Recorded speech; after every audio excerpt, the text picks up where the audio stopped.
And we're back now, and we're waiting for Adam Baldwin to call in. He should be calling in any moment now. But we do have Kevin Glass from townhall.com, the managing editor there, who is working actually on a GamerGate article for Town Hall. A colleague of mine from Salem Communications. Kevin, say hi. Hey guys, how's it going? Great. And also on the line with me right now is the man known as Internet Aristocrat, and great to have him on the line. One of the activists in the gaming area. Aristocrat, why don't you say hi to everybody? Hello everybody. It's a pleasure to be on. And great to have you on. And I hope I'm hoping that everybody can hear okay. We're going to go ahead and just we're going to hold off on getting started here. Let's see. Just want to make sure that I'm just going to go ahead and people who are tuning in for the first time to the Ed Morrissey show are being schooled in the area of open source production values. For those of you who don't know, I produce my own show. This is from my home office, and so you get a chance to see everything I'm doing. Joining me on the line now, the star of TNT's The Last Ship, Adam Baldwin, also just really a great guy and a friend of mine. Thanks for joining us today. Hi, Ed. Thanks for having us on. Appreciate it. And we already have Kevin and Aristocrat on the line. And of course, we're talking about GamerGate. We have a huge chat room just waiting to hear you all talk about this. I am playing the role of interested moderator here. I think we've got a good lineup, and just want to preface this by saying we did extend a couple of invitations for people who had opposing points of view to come onto the show.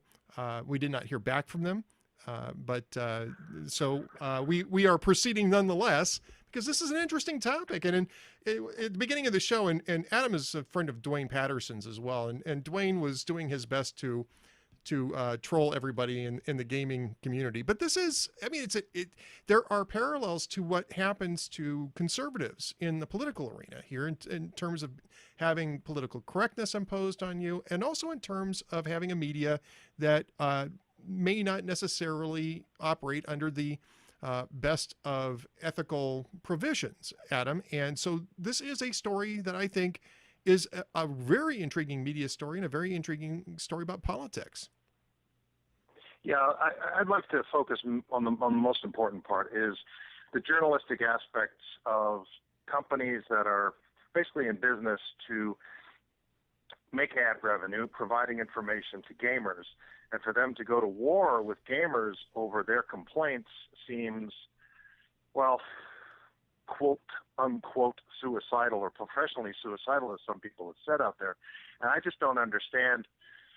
Maybe I do understand, but I'd like to hear it explained more clearly why folks on the other side, per se. I've tried to be as neutral as I can. Clearly I've taken a position, but I've tried to put out both sides of the arguments as best I can.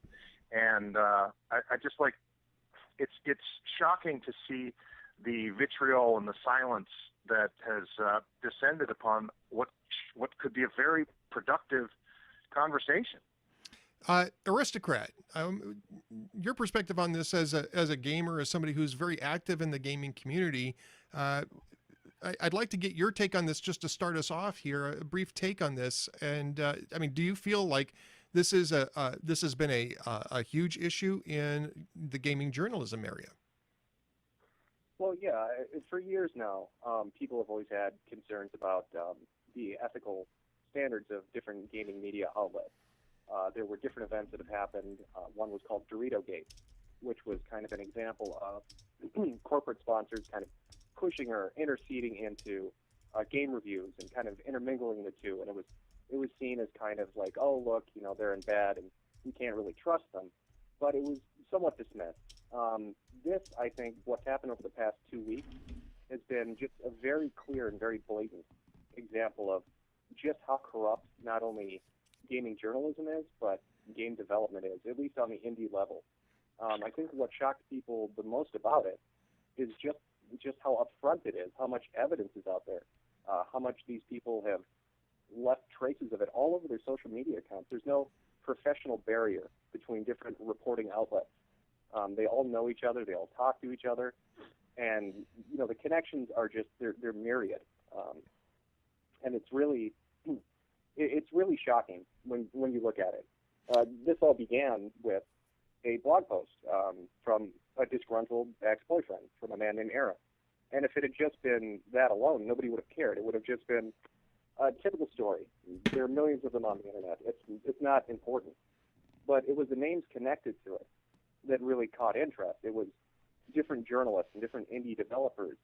And from that has grown just tons and tons of examples of journalists being financially tied to their stories or being in relationships with their stories. And throughout it all, the gaming media has refused to address any of this. And by the way, undisclosed. They were not disclosing these connections in the way that you would expect to see full disclosure. And Kevin Glass from townhall.com, I mean, we've seen that type of thing come up in other areas of grassroots journalism. We saw something similar a couple of years ago with the mommy bloggers in terms of freebies and people being paid to write about certain things and that sort of thing without full disclosure of that. So there was sort of a learning curve, I think, in terms of ethics in writing with that. In your opinion, is that what we're seeing here, or is this something a little bit different?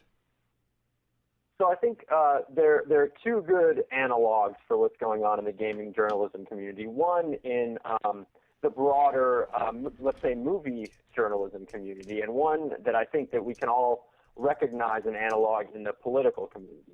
I mean, we all read the mainstream newspapers. We read the Washington Post. And we don't assume that their reporters are unbiased, even though they're presenting themselves to be that way. And that kind of seems to be the analog that I'm seeing here. What us as conservatives, what we would like is not necessarily that the Washington Post cover politics in an unbiased way, because we recognize that that's basically impossible. Everyone has certain viewpoints on politics. What we'd like is what you just discussed is more disclosure, that we would rather the Washington Post say, all right, this reporter's a Democrat, they've donated to these campaigns, this reporter doesn't donate to anybody but votes Democrat. And that kind of financial investment is the same kind of corrupting influence that we're seeing in the gaming journalism community right now. And we might call it corrupting, but to a certain extent, we might also say that it's inevitable, it's unavoidable, that journalists aren't these magical, objective viewers and consumers of news. They're invested in things. And what I think the gaming journalism community should learn from the conservative critique of political journalism, which is to disclose exactly what the journalists are involved with. So whether that be romantic relationships, which is kind of what kicked off quote-unquote GamerGate, or if it's funding Kickstarter projects, or if it's accepting ad revenue. I mean, we all see the ad revenue that a lot of these journalism websites and magazines receive. But it's kind of, I think that what it needs is a healthy dose of sunlight and disclosure, not necessarily for the journalists to pretend like they are objective arbiters of truth. Right. And again, I think when you're dealing with an industry, with journalism in an industry like gaming, where the people who are writing about this are people who are interested in it. I mean, Adam, we see this, for instance, movie critics. Movie critics are people who like to go to movies. They go to see movies. They like to go to events that have to do with movies or television shows, either way. And so you can end up having a certain level of, I want to say you can end up blurring lines, maybe is a good way of saying that. But really what you need there is you need two things. One is you should have at least a little journalistic distance, and two, full disclosure, which is, I think, and I'm hearing this, I think, from the panel, everybody would like to at least see as a minimum full disclosure. And this week, Adam, a couple of the sites that were involved in this scandal have now finally put out disclosure rules on their websites. Well, that's all well and good. The question now becomes enforcement. You have what is perceived as a groupthink. For example, there was a dropping of 10 or so articles all on the same 24 or 48-hour period that gamer is dead, or that term gamer is dead, or blah, blah, blah. They were basically hit pieces on gamers because they were misogynist or sexist, racist, whatever they are. So if those policies are not enforced internally, then they're just pieces of paper. The other thing is that the reason this scandal blew up and what caught my attention was really the way the attack came. If you just broach a subject, you put something up online, you tweet something and people look at it, and basically I call it the Twitter Inquisition descends upon you, and that's a tip off that there's something there. Yeah. Other things just get ignored. If there's no story there, they just get ignored. But if there's a story there, and I can understand why anyone would want to protect someone who's being attacked or harassed, coming to the defense of your friends, that's a noble thing. But it's really moved beyond that, the thing that catalyzed this whole thing. And I see now this groupthink mentality, and gamers were pissed off that there was all this politics being injected in the first place.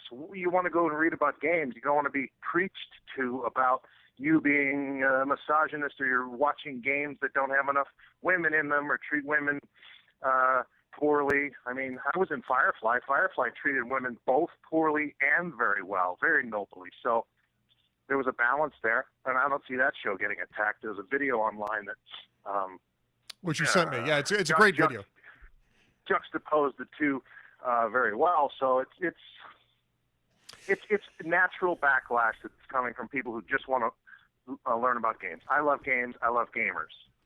And by the way, you sent me that video. It is a great video. I watched it early today, early today, and again watched it this afternoon to make sure that I had it pretty cold. And it is. It makes the point that you can slice and dice almost anything, even shows that that show women in a strong, positive light, which Firefly did. I mean, Gina Torres and Summer Glau and Jewel Thwaite. I mean, these were women who were vital to what was going on. They were movers and shakers in Firefly.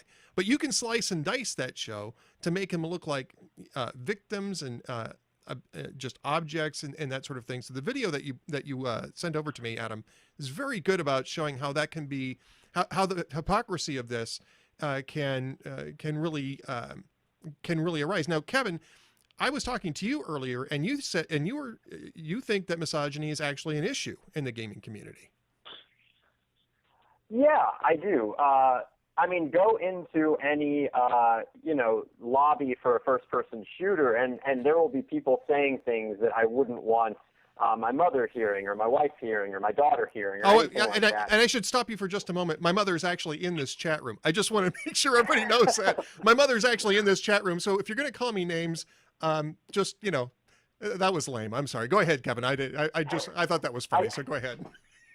I wouldn't recommend your mother go into a lobby for a first-person shooter. You know, a lot of people in the gaming community, and I think that Adam's right in one respect, and that's that websites and journalists are maligning the term "quote-unquote" gamer way too broadly, and they're indicting an entire community for the bad actions of a smaller group of people. But that group of people is still there, and unfortunately, you go into online gaming, and they're often the loudest people there. So I do think there is a kind of hesitancy when these indie game developers, the people who made Gone Home, the woman who made Depression Quest, are making these games that are kind of counterintuitive, and they have these socio-political messages that they're not really used to in the gaming community. And there's a little bit of a backlash there.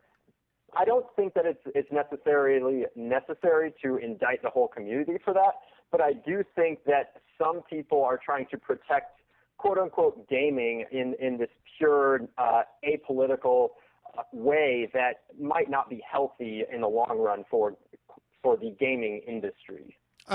Aristocrat, I want to bring you in on this. And by the way, I know that Aristocrat sometimes uses his first name. My writing partner for the last 6 years is very anonymous and wishes to remain that way. I respect anonymity, which is the reason why I'm just going to err on the safe side and use your handle, because that's how people know you anyway, Aristocrat. And so I just wanted to answer that, because people were saying, well, you can call him this in the chat room, but I'm just going to stick with Aristocrat. And I mean, I want to get your opinion on this, because this was actually one of the it wasn't the catalyst of GamerGate, but this was kind of the subject that was boiling underneath the surface that GamerGate sort of allowed to break out into the open, which was the fact that there has been a concerted effort over the last I don't know, you can tell me better than I can tell you, maybe last couple of years, 2-3 years, to look at in gaming journalism especially, to look at gaming through the prism of political correctness and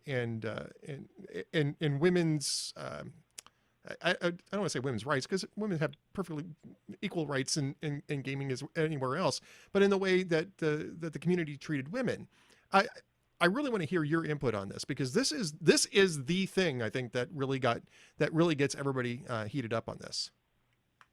Right. Well, I mean, really, when you're looking at this, and I think it's important to kind of remember this, or to look at the scope of what we're talking about. When we talk about, journalists and their relationship to a source. I just want to give a very brief overview of what kicked this off and what's come to light since this is, since this began. So Aaron released his blog post about an indie developer named Zoe Quinn. That's the artist, that's the developer that made Depression Quest. Now, it came to light that Zoe Quinn had a relationship with Nathan Grayson, somebody who works at Kotaku. Now, Stephen Stillo, the editor-in-chief at Kotaku, has confirmed this.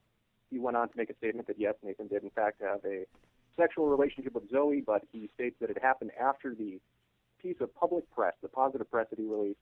It began after that. Now, one of the interesting things is Grayson released an article on the 31st talking about a failed game jam that was, had advertisement from PepsiCo, and they talked about how Maddie Lessem was the reason that game jam failed. On the same day that this piece of press goes up, Zoe Quinn opens her own game jam. She has a website designed for it. She has a donation button put on it, and the donations that go to that PayPal go directly into her account. So the moment this press goes up, the moment this story goes up, she is immediately able to make money off of it. Now, one of the sources in that story, Robert Narnot, is another person who alleged to have had a relationship with it. Now, again, this was the catalyst. This is the thing that started it. Since that point, we found out that Kirk Hamilton has donated money. He's another Kotaku reporter for Kotaku. He's donated money to Zoe Quinn on Patreon. Now, Patreon it's not like Kickstarter. You basically financially support somebody. It's a monthly stipend. Other people that have supported Zoe Quinn are Ben Kuchera, Philip Collar from Polygon. Those are names that have been shown to be in support of her. You can look at the Patreon page and see them both. Now, Polygon released a statement saying that they don't see anything wrong with that. They don't think that donating money monthly to a person in the industry you report on is an issue. Now, Stephen Still, editor-in-chief of Kotaku, said, no, we see that as an issue. One of the other things that has come up from this, I mean, even just recently, Jen Frank wrote a piece for The Guardian. Now, she defended Zoe Quinn. She didn't address any of the allegations about Gamergate or Zoe's manipulation of the media or how any of this went on. It turns out that not only does Jen Frank have financial ties to Zoe Quinn through Patreon, that Maya Kramer, a PR person working for Silverstring Media, also has financial ties to Jen Frank. Now, Jen Frank said that when she ran the Guardian article, that the people at Guardian, the editor, had said, it's not an issue, you don't need to disclose it. And there was backlash against that. Other things that have come up in relation to this, Maya Kramer seems to be a name that constantly pops up. She works PR for Silverstring. Silverstring has this kind of relationship with different indie devs. They say that they're in transmedia and that this is like a broad spectrum approach to advertising a product. Now, when you look at all these people and all the relationships, you see these financial connections, these people financially supporting each other. There are relationships that have popped up. Another Kotaku reporter, so Stephen Totillo addresses Nathan Grayson, says, I don't see it as an issue, the timetable doesn't match up. Then it comes out that reporters are financially supporting them. Stephen Cutillo again says, okay, I do see that as an issue. We won't allow it anymore. Then after that happens, it turns out that Patricia Hernandez, another Kotaku reporter, had relationships with Anna Anthropy and Christina Love, two developers who she gave coverage to, multiple pieces of coverage to. She went directly to their games. She recommended you go buy them. Now, there wasn't a public statement about this. They instead went and edited the articles afterwards and tried to act like that was okay. These articles are years old. But, we'll go in and we'll edit it. And it won't be a big deal. It's this incestuous relationship. It's this cronyism, this nepotism that's in the industry. And they won't report on it. They won't talk about it. Now, the reason this is important, the reason this is such a big story, is in relation to the Fine Young Capitalists. Now, this is a group that wanted to do a charity, essentially. They said, hey, if you're a woman in game design, come to us, give us a pitch. We will build the game. We'll put the game out there. You'll get 8% of the revenue, and we will give the rest to charity. This is just about getting women in game design. Has nothing to do with politics. We just want to show that women are capable of making good games. Give us a chance. Now, Zoe Quinn and Maya Kramer are both, you can look in their social media accounts, harassed these people, destroyed their game jam. Now, when the Fine Young Capitalists talked about this publicly, they had stated that they had gone to different gaming journalism outlets and were told, we will not cover this. If Zoe Quinn says that you are corrupt or you're oppressive, you are. So it starts to illustrate the point that these people have relationships and financial ties to each other. And it's not just that they give each other public press and profit from it, but they will deny press to others. It will influence public opinion and make them look bad. So here are these people who wanted to do this charity event who can't get coverage from any of the major outlets, and why would they? Why would Polygon report on that? They're financially invested in this. Why would Kotaku report on it? They are financially invested in this. I mean, it's ridiculous when you look at this. And I could not imagine it in politics. Well, I hope not, but unfortunately, I can't imagine it in politics, aristocrat. Adam, I want to get you back in here. There was an article that came out today from Slate, so this is obviously starting to break out into the wider media. Slate is a little bit more of general journalism. It's definitely not a gaming journalism site. You had David Auerbach, who is a pretty good writer over at Slate. Give, I think, a pretty good thumbnail description of what's going on in between the gaming community and gaming journalism, which is basically that gaming journalism has been lecturing people like Aristocrat and the folks that are in the chat room today about being misogynist, about being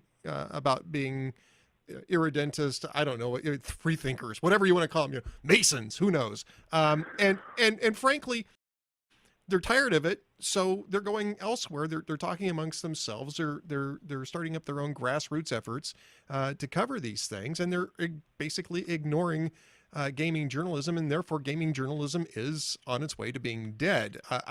I found this to be a really helpful article to get to leverage into this, but this is almost, you could write this almost exactly the same way about how talk radio emerged for conservatives, or how the blogging community emerged for conservatives in reaction to how national media treated conservatives. I mean, it's not that much different, is it? No, the similarities are striking, and you can see the ratings in the television world when you have competition, either of Fox News, and there are going to be people on the left who don't like Fox News, who demonize Fox News, but the proof is in the pudding. It has eyeballs for a reason, and the other ones have lost eyeballs for a reason. And this is the same thing unfolding in this gaming journalism. And I think a lot of it has to do with just people being arrogant and smug with their own opinions, and they think that they can force it down. The coincidence was that those 10 articles, I keep thinking back to this, those 10 articles dropped within a 48-hour period right before that big PAX convention.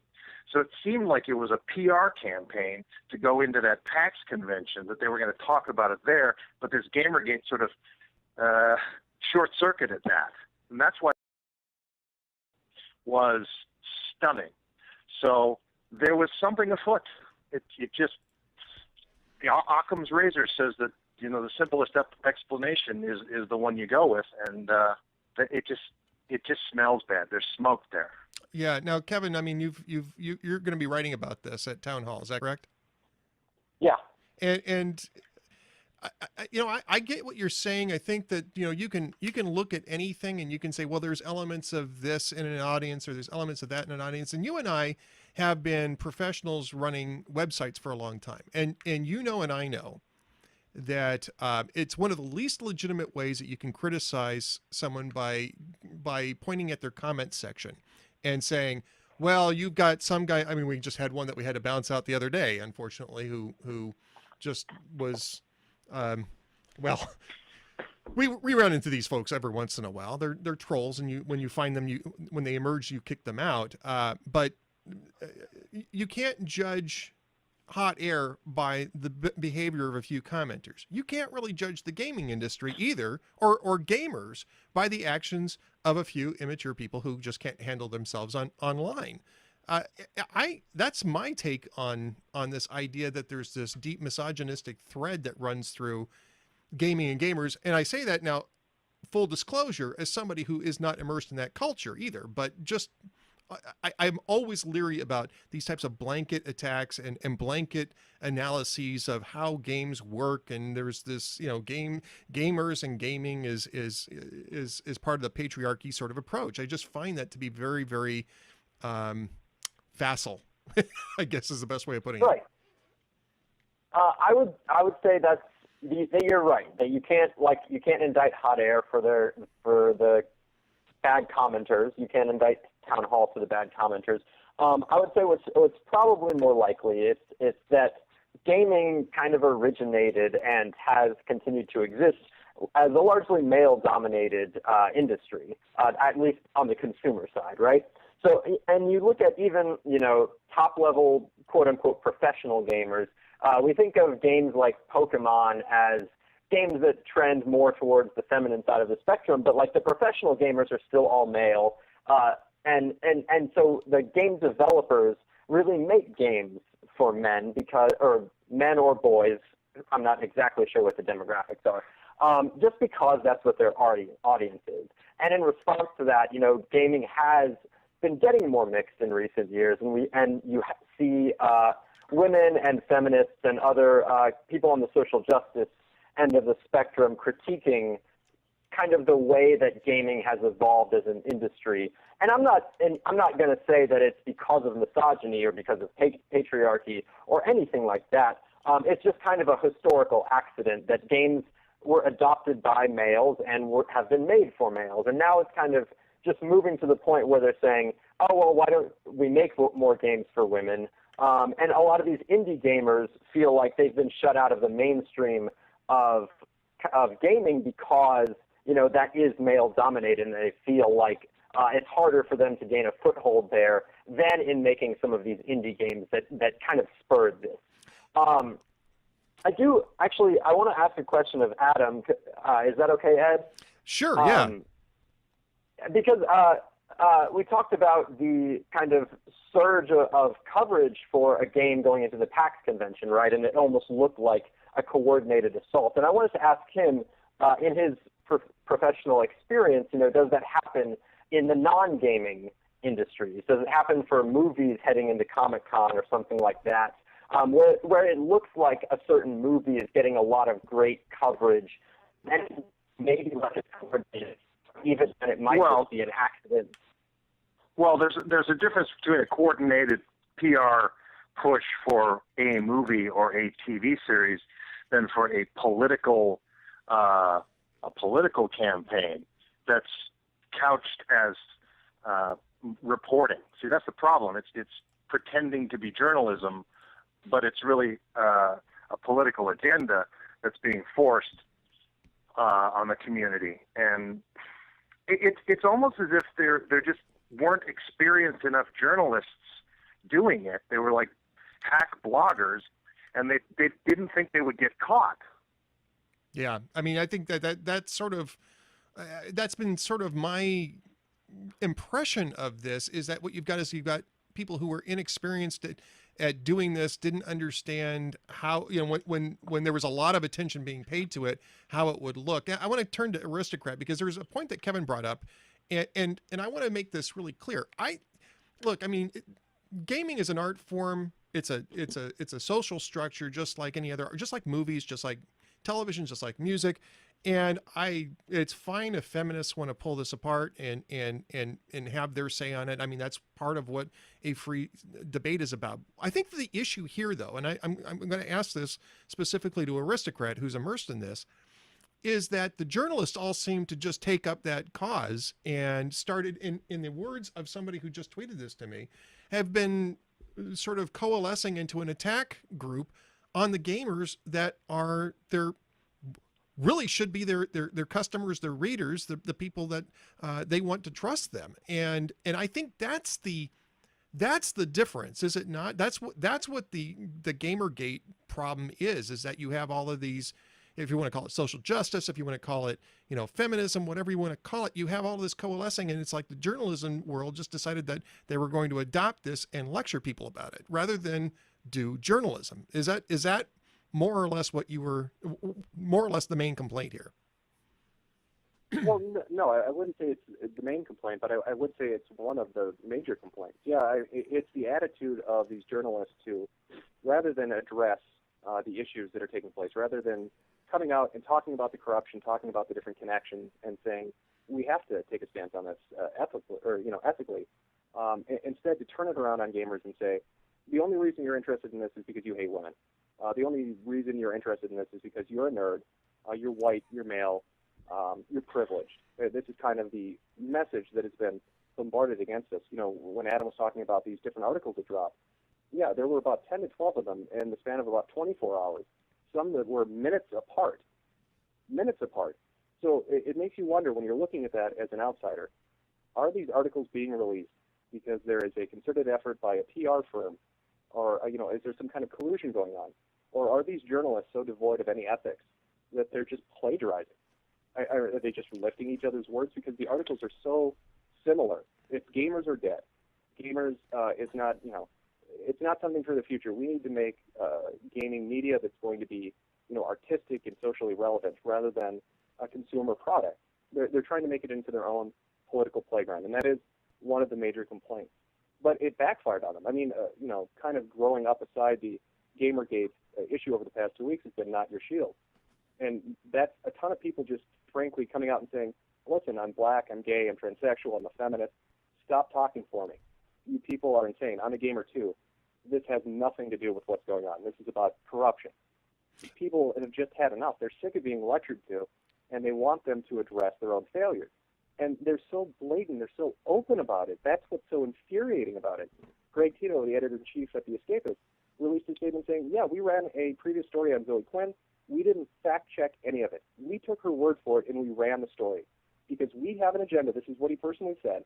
We have an agenda, and we're going to help people we feel are being harassed. You're a journalist. You're supposed to look. You're supposed to investigate to make sure that you're not putting out false information.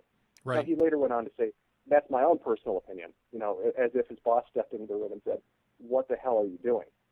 But it's ridiculous when you're looking at these people. It's just, yeah, it has been, first they were silent about it, then they tried to censor it, and there's evidence of that everywhere. There's evidence of Quinn talking to major moderators on boards on Reddit, you know, where there was one thread that had 25,000 comments in it, tens of thousands of them deleted. Websites have been taken offline. Games Nosh and Tech Raptor were taken offline because they dared to talk about this. Videos have been pulled off of YouTube because they dared to talk about this. So when censorship failed, when it spread past that, they tried attacking. And it was, you know, gamers are horrible, gamers are dead. And people basically said, we're not buying it. Gamers are everybody. It's not just the white guy. It's everybody. And we're sick of being your puppets. We see that you're trying to make money off of this. It's clickbaiting. It's yellow journalism. You don't have ethics, and you won't address your own failures. Stop. And so now they're running around like a chicken with their head cut off. They don't know what to do. My suggestion, I mean, you know, we're talking about, oh, they're just bloggers. Stephen Totillo has a master's in journalism. A lot of these people have degrees in journalism. They should know better. They have no excuse for this behavior. And I'm getting comments from Twitter. I'm getting comments in the chat room. A couple of things from Twitter. Um, you have um, you have somebody who's just Pastafarian on Twitter is corroborating what you said. 25,000 deleted off of Reddit. You have Ivy Twisted on Twitter saying it's important to mention that gamers are a diverse community that consists of all ages, races, and genders, and I think that that's part of the issue is that the coverage of this would make you think that they're all 20-something white young men who are living in their parents' basements. I mean, that what Dwayne joked about at the beginning of the show, right? And so That's yeah, I mean that's the narrative they're putting out. That's the narrative. All right, I've only got you guys. I'm already running over, so I want to thank you guys for your patience first off. But and fortunately, we don't have a particular time slot here. It's not like regular radio. I can go longer, but I don't want to abuse your hospitality or your time here. I'd like to have each of you kind of wrap up what you think about GamerGate and where it needs to go. And we're going to start with Kevin from Town Hall. Sure. So something that we were just talking about, I think the gaming press is relatively a new industry, right? And the gaming industry is relatively a new industry. I think we're going to see it evolve closer to where the movie press and the movie industry is. So gamers or the people who are upset about the journalists that push these indie games, regardless of their personal relationships with these developers, they're upset because they critique the games that are getting this positive press as bad games. And largely, you look at the sales numbers, that's true. I would analogize it to the movie press. You look at the year 2005. The movie that got the most press coverage, the most favorable press coverage, was probably Brokeback Mountain, which was an relatively small movie that not a whole lot of people saw. It wasn't in the top 20 grossing movies of the year, but it had a socio-political message that the movie journalism community wanted to push. What didn't get press that year were movies like Star Wars Episode 3 and King Kong and War of the Worlds, which are these blockbuster games that I would analogize to kind of the blockbusters in gaming. Like Destiny, which is coming out soon, a first-person shooter, the Call of Duty franchise, things like that, the things that make money year after year. And the gaming press isn't interested in that, and the gaming community wants them to be interested in that. But I think that we're going to see a divergence here, where it gets to a point where the gaming press is more similar to the movie press, and that they're covering these indie games with socio-political messages that aren't going to gross a whole lot of movies. And there might be a whole lot of money. And there might be a reaction to that, and a new gaming press emerge to cover these massive first-person shooter popular games, but that the gaming press themselves will kind of evolve into a status where they're covering things that have these messages that they're interested in, and some of their audience might get left behind here. A lot of their audience might get left behind here. I mean, that leaves a huge opening, does it not? I'm just going to follow up once with Kevin here. Does that not leave a huge opening for grassroots journalism for other? I mean, you're talking about like a Breitbart-sized hole that you can move something into, or even a Slate-sized hole that you could move into. I think in that sense, don't you think? Oh yeah, certainly. Kevin, yeah. I think that. Yeah, well, I don't want to monopolize the time here, but yeah, I definitely think we'll see a backlash against this in the gaming journalism press. Yeah, I mean that's what happens when you leave your audience behind, which is what David Auerbach is talking about at Slate. All right, Aristocrat, I'm going to let you give a wrap up here and tell us where you think this needs to go. I think there needs to be reforms. I think sites need to be more open. I don't think that they should be allowed to financially contribute on a monthly basis through services like Patreon to people in an industry they cover. I think they need to address the entire debacle surrounding Zoe Flynn, Mike Kramer, and Silverstream Media to talk about these different PR companies that seem to be so close to these different journalism sites and to these different developers. They try to play it off like it's not a big deal. The classic dodge is we're bloggers when we get criticism, but we're journalists when we want special, items or access. But what they failed to take into consideration is, was it just last year with the Media Shield bill? I mean, you had, senators basically saying we want to only allow protection to real reporters, not 17-year-olds with their own websites. So when they are this corrupt and when they're this blatant about it, it hurts the Fifth Estate. It hurts actual online journalists, because people in political positions in Washington will look at this and will say, see, they're not real journalists. They don't adhere to any ethics. They don't deserve protection for sources.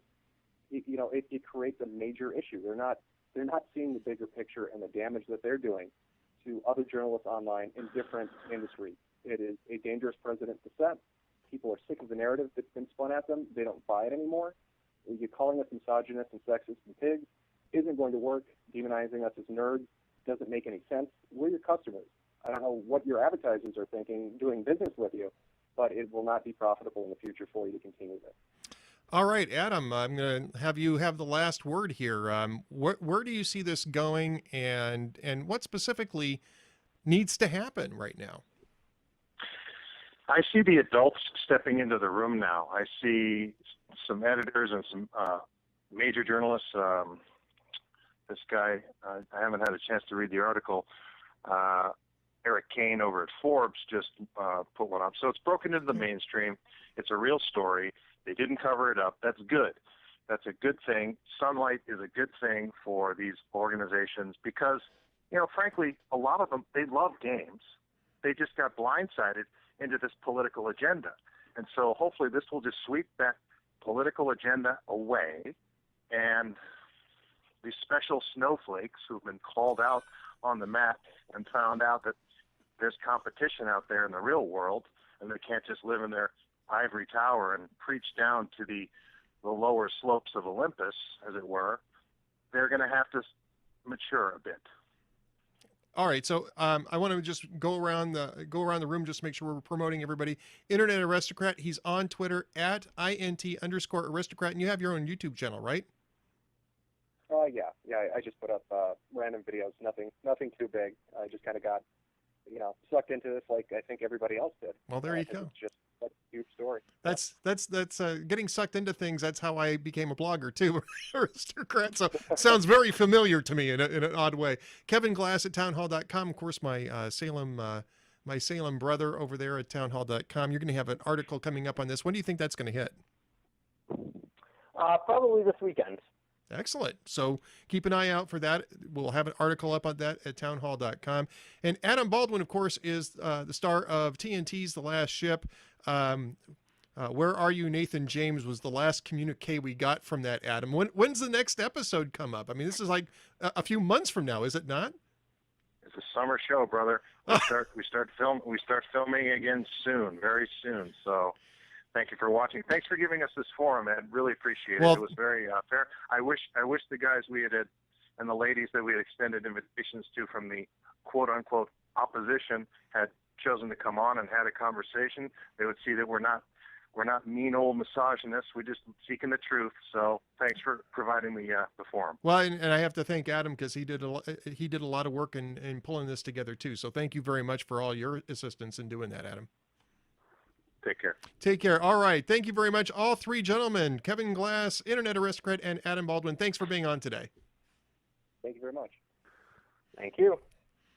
And that is it. Those guys have done a great job, and I hope that you have enjoyed that. I'll tell you, that's not that's outside of my comfort zone, folks. But I got to tell you, it was a heck of a lot of fun and very informative on a topic that I really am new to. I want to thank everybody in the chat room. I'll be honest with you. We get maybe a tenth of this traffic, if that, on the normal Ed Morrissey shows, and of course, when you have this flood of new people that come in, you always kind of wonder, well, how's it going to go? First off, you're crossing your fingers that the technology is going to stay up long enough for the show. Before the show, about a half an hour before the show, storm clouds started rolling in here, and I'm thinking, oh, this is good. We're going to get a storm that blows through here, knocks out the power, and I'm not going to be able to do the show. You guys were great.